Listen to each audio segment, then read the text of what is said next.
Hello दोस्तों, मेरा नाम है आकाश और मैं आप सबका स्वागत करता हूं हमारे channel Epic Plays with Abhimanyu की और एक नई वीडियो में।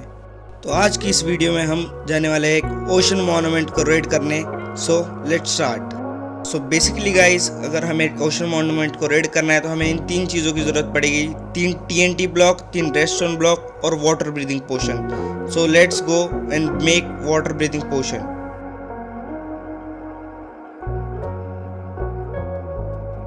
अगर आपको वाटर ब्रीदिंग पोशन बनाना है तो उसके लिए हमें पफर फिश लगती है। सो अगर आप पफर फिश पकड़नी है तो उसके लिए हमें पहले एक डेजर्ट बायोम में आना पड़ेगा।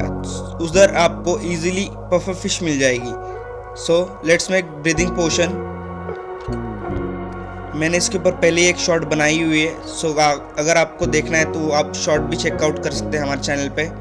सो मेरे पास पहले ही एक्चुअली एक कॉन्ड्यूट है, तो मैं बस 3 ही वाटर ब्रीदिंग पोशन बनाने वाला हूँ। अगर आपके पास कॉन्ड्यूट नहीं है तो आपको दो तीन पफर फिश पकड़नी पड़ेगी। ज़्यादा आप पोशन लेके चले जाइए आपके साथ। अगर आपको जानना है कि कॉन्ड्यूट कैसे बनता है, कैसे बनाना चाहिए, कौन सा फास्ट वे है कॉन्ड्यूट बनाने का, तो आप कमेंट सेक्शन में मुझसे पूछ सकते हैं। मैं उसके ऊपर एक बहुत अच्छी वीडियो बना दूंगा, फास्टेस्ट वे बता दूंगा कॉन्ड्यूट बनाने के लिए। तो चलिए, अब हमारे वाटर ब्रीदिंग पोशन बन चुके हैं। चलिए उड़ के चल देते हैं हमारे ओशन मॉन्यूमेंट की तरफ।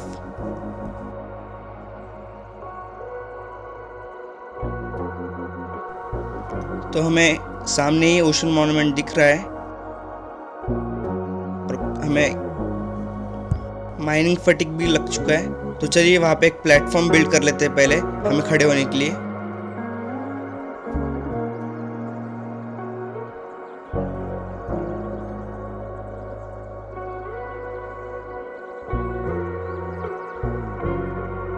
तो चलिए शलगर बॉक्स प्लेस कर देते हैं यहाँ पे और हम जो चीज़ें चाहिए हम वो निकाल लेते हैं अंदर से। तो हम पहले TNT और एक वाटर ब्रीदिंग पोशन निकालेंगे और उस रेडस्टोन ब्लॉक भी निकाल लेंगे। चलो वाटर ब्रीदिंग पोशन पी के हम अंदर चल जाते हैं। अगर आप ओशन मॉन्यूमेंट रेड कर रहे हो तो एक फर्स्ट गार्डियन जो एल्डर गार्डियन होते हैं, वो 3 एल्डर गार्डियन होते हैं बेसिकली। तो एक सेंटर में होता है, एक लेफ्ट साइड में होता है और एक राइट साइड में होता है।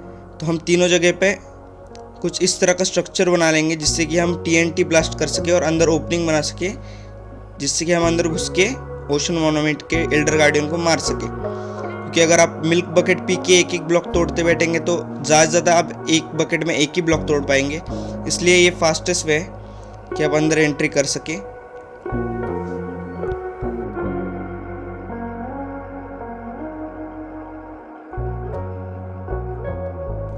और हम TNT इग्नाइट करने के लिए रेडस्टोन ब्लॉक का यूज़ कर रहे हैं। हम पानी के अंदर फ्लिंट एंड स्टील और रेडस्टोन का टॉर्च का यूज़ नहीं कर सकते। तो हमें फर्स्ट हमारे एल्डर गार्डियन दिख गया है तो इसे पहले मार लेते हैं।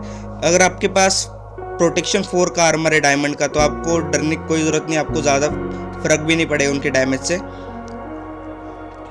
बट अगर आप बाहर की साइड हो और अगर आपने कोई गार्डियन को मारा है और बहुत सारे गार्डियन वहाँ पे स्पॉन हो गए तो आपको वो चीज़ दिक्कत दे सकती है। तो बेसिकली आपको स्टार्टिंग में ही किसी भी गार्डियन को हाथ नहीं लगाना है। अगर वो आपको मार रहे, हिट कर रहे तो हिट करने दीजिए, कोई फ़र्क नहीं पड़ता, उनके इससे ज़्यादा डैमेज नहीं होगा। जैसे कि आप देखते मुझे बहुत फटके पड़ रहे थे पर मैंने भी कोई रिएक्ट नहीं किया उसके ऊपर, मैंने छोड़ दिया। सो अब राइट साइड लेफ्ट साइड वाले इसके अंदर आ गए हम।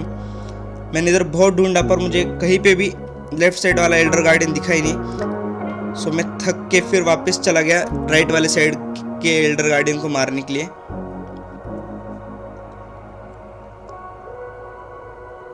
तो इस साइड भी हम सेम रेडस्टोन से इग्नाइट कर लेंगे।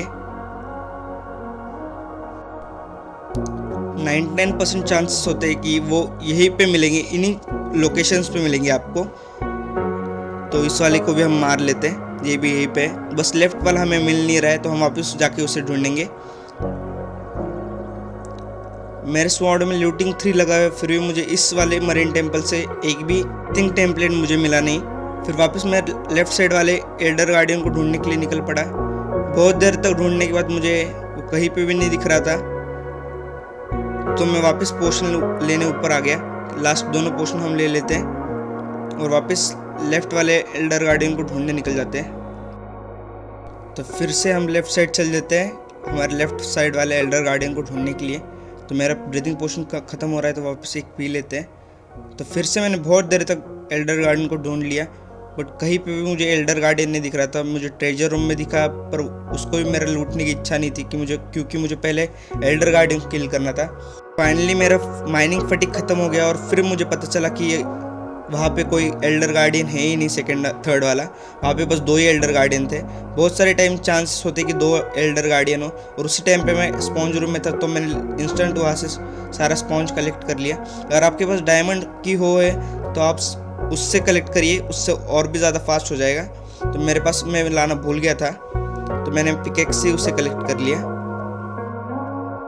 फिर उसके बाद मैं बहुत सारे ब्लॉक्स कलेक्ट करने लग गया प्रिज्म रिंग के, क्योंकि हमें वहाँ पे कॉन्ड्यूट लगाना था, क्योंकि मेरा लास्ट ब्रीदिंग पोर्शन बचा हुआ था बस एक। तो हमें कोई भी कॉन्ड्यूट लगाने के लिए 42 ब्लॉक्स लगते हैं, तो मैं 42 ब्लॉक्स कलेक्ट कर लेता हूँ एक बार।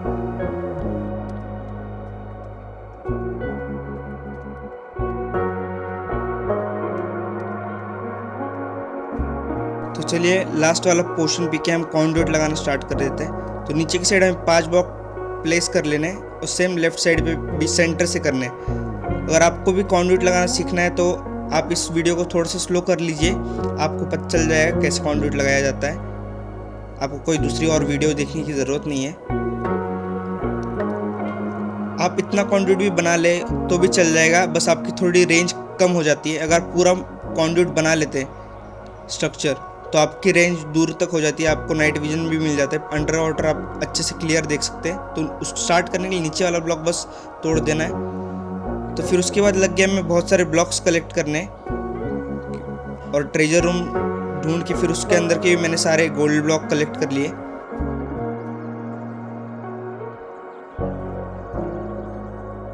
के लिए मुझे बहुत सारे प्रिज्मरीन ब्लॉक्स चाहिए थे, that's why I came to red ocean monument. मुझे बहुत सारे गोल्ड ब्लॉक भी मिले, वहाँ से 8 गोल्ड ब्लॉक मिले मुझे। मेरी नेक्स्ट वीडियो एक फिशरमैन हाउस के ऊपर होने वाली है, इसलिए मैं ये इतने सारे ब्लॉक्स कलेक्ट करने के लिए आया हुआ था। अगर आपको भी वो वीडियो देखनी तो इस चैनल को आपको सब्सक्राइब करना होगा, इस वीडियो को आपको लाइक करना होगा। Thanks for watching.